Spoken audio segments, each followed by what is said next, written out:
Bonjour les amis, je vous l'avoue, je me régale.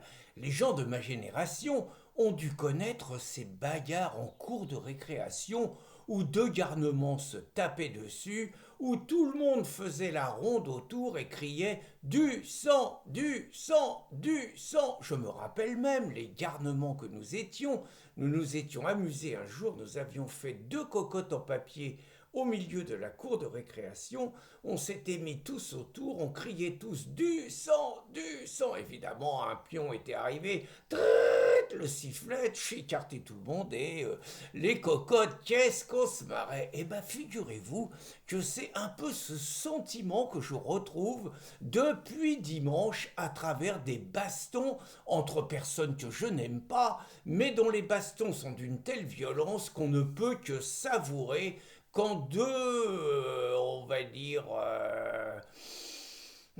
allez, je vais essayer de pas être grossier. On va dire que quand deux personnes peu sympathiques se coltinent et se fritent la tranche. Alors ça a commencé dimanche entre Jérôme Guedj et Jean-Luc Mélenchon. Alors faut dire une chose, hein. D'abord, c'est que Guedj et Mélenchon, ils sont d'accord sur 95% des choses. Et que la seule chose qui les oppose, c'est que Guedj étant juif, il peut pas supporter la politique de Mélenchon sur la Palestine, sur Gaza, tout ça, et que ça lui pose un problème, et que ça lui pose tellement un problème qu'il en a marre de se faire éjecter des manifs par les mecs de Mélenchon, et qu'il a fini par gueuler à la tribune du Parti Socialiste que Mélenchon était un salopard antisémite. Alors évidemment, le Borxif, exigence d'excuses, etc.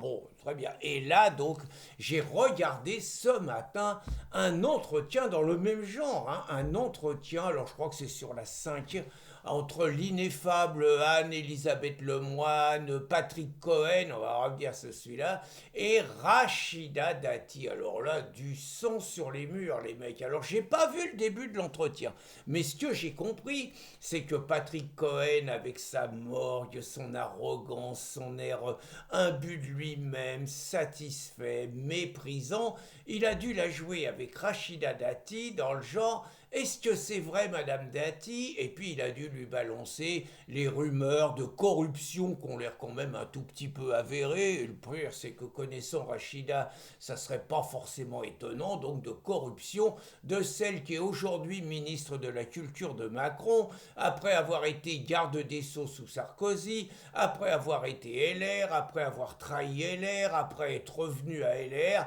et celle qui lorgne toujours sur la mairie de Paris, celle dont les escarmouches avec la dingo en conseil municipal sont légendaires, celle qui est la mère donc d'une petite Zora, qui fait cracher le père reconnu de Zora. Le mec, il a refusé de se soumettre à des tests de paternité. Et le mec, il a dit qu'il y avait 8 postulants à l'époque à qui Rachida offrait ses charmes contre sans doute des contreparties politiciennes.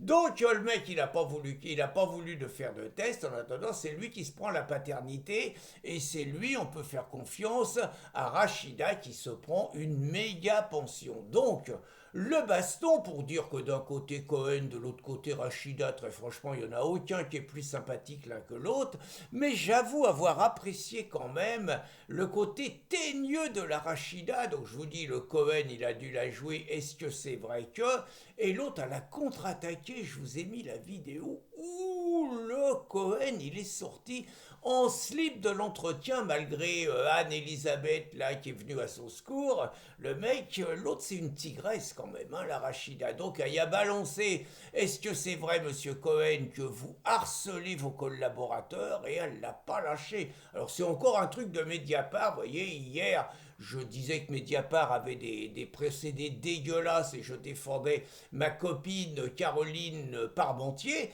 Donc, bah, Mediapart, c'est la grande. C'est je suis partout, c'est la délation permanente, c'est les procès d'intention, parce que honnêtement, je n'aime pas Cohen. Il est possible et même probable qu'il se comporte comme un salopard, vu ce qu'il est avec les petits, hein, parce que je pense pas qu'il roule des mécaniques avec ceux qui sont à son niveau. Mais je le vois bien écraser les petits de toute sa morgue, de toute sa suffisance.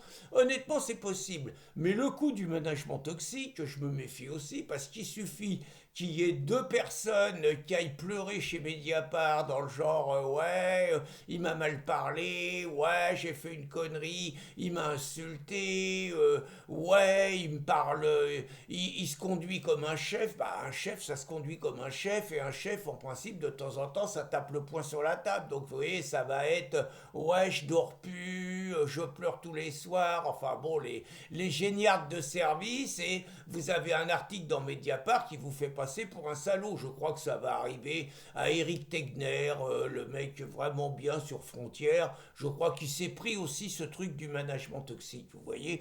Mais en attendant, je vous invite pendant les 2 minutes, la Rachida. Ouh là là là là là là. Et donc, elle lâche pas, elle lui dit carrément qu'avec l'article 40, elle pourrait le poursuivre devant les tribunaux, que c'est un délinquant, que le harcèlement c'est une faute, c'est prévu par la loi. Bref, elle le menace ouvertement. Bon, l'autre, il essaye de s'en sortir dans le genre c'est pas élégant ce que vous faites, Madame Dati. Faut reconnaître que les journalistes sont tellement habitués à semer la terreur, à tenir les politiques, à leur dire qu'ils sont capables de leur balancer une campagne de presse qui va briser leur carrière, qui ne sont pas habitués à avoir des mecs comme Zemmour, j'y reviendrai, à avoir des personnes comme Rachida Dati, qui peut avoir tous les défauts, mais qui malgré tout est une teigne, est une tigresse, et qui ne se laisse pas intimider. Et là, vraiment, on avait envie de l'encourager tellement on déteste Cohen. Et je vous ai mis une petite vidéo en dessous où on voit pendant 2 minutes Éric Zemmour pulvériser Cohen qui lui fait le grand numéro de donneur de leçons. Vous êtes plus journaliste, vous faites de la politique. Et Éric lui montre qu'il fait de la politique matin, midi et soir depuis le début de sa carrière, que c'est la politique du politiquement correct, que c'est la politique des dominants contre les dissidents. Bon, Éric se laisse pas démonter avec le sens de la réplique qui lui est si particulier. Donc je vous invite vraiment à savourer ça. Rachida Dati contre Patrick Cohen, vraiment du sang, du sang, du sang. Bonne journée les amis.